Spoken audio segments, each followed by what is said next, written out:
je vais raconter un petit extrait de Les Misérables par Victor Hugo. Quel est ce bonhomme qui me regarde? Sire, dit Monsieur Myriel, vous regarde un bonhomme, et moi, je regarde un grand homme. Chacun de nous peut profiter. L'empereur, le soi-même, demande au cardinal le nom de sa cour. Et quel temps après Monsieur Myriel fut tout surprise d'apprendre qu'il était nommé avec des dignes.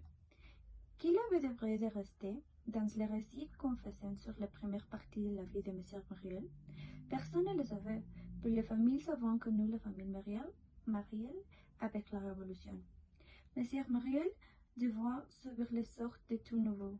Venu dans une petite ville où il a beaucoup de bouchers qui parlent et fort plus de têtes qu'il pense. Il devait le subir qu'il faut avec el pain parce qu'il avait avec. Mais après tout, les propos auxquels on mêla son nom étaient peut-être des propos de vrai, des mots, des paroles. Moins que des paroles, des palabres, comme dit l'énergique langue du Midi. Quoi qu'il en fût après nous, un psychope air de résidence digne. Tout se racontait. Sujet de conversation qui l'occupait dans les premiers moments, les petites villes et les petits gens. État tombs dans oublié profond. Personne n'osait en parler, personne n'a même osé en souvenir. Monsieur Myriel était arrivé à Digne, accompagné d'une belle fille, Mademoiselle Baptistine, qu'il était sûr et qu'il avait 10 ans de moins que lui. Ils avaient pour tout domestique une servante de même âge que Mademoiselle Baptistine, et appelée Madame Marlois, laquelle après avoir été la servante de M. Lecour, prenant maintenant le double titre de femme de chambre de Mademoiselle et femme de chambre de Mademoiselle. Mademoiselle Baptistine était une personne longue, pâle, mince, douce, et réalisant l'idéal de ce qu'exprime le mot respectable, car il semblait qu'il soit nécessaire qu'une femme soit mère pour être vénérable.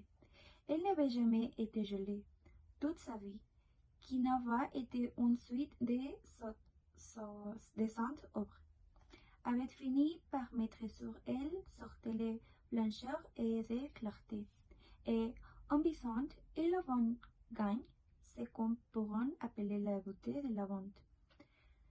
Et ce qu'il avait en été de la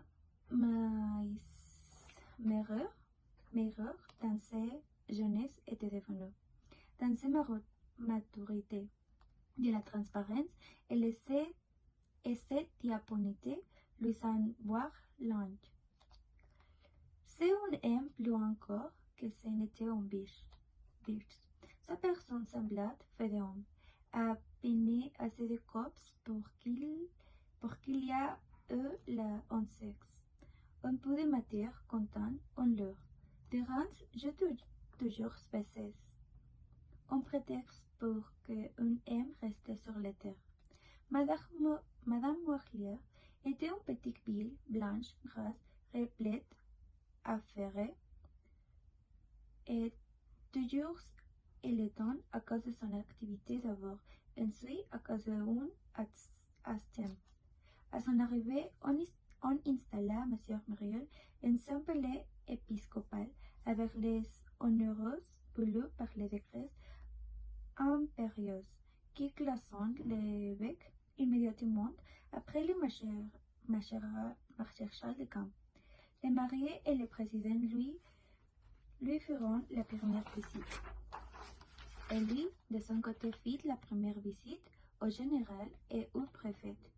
L'installation terminée, la ville attendit son avec à Louvre.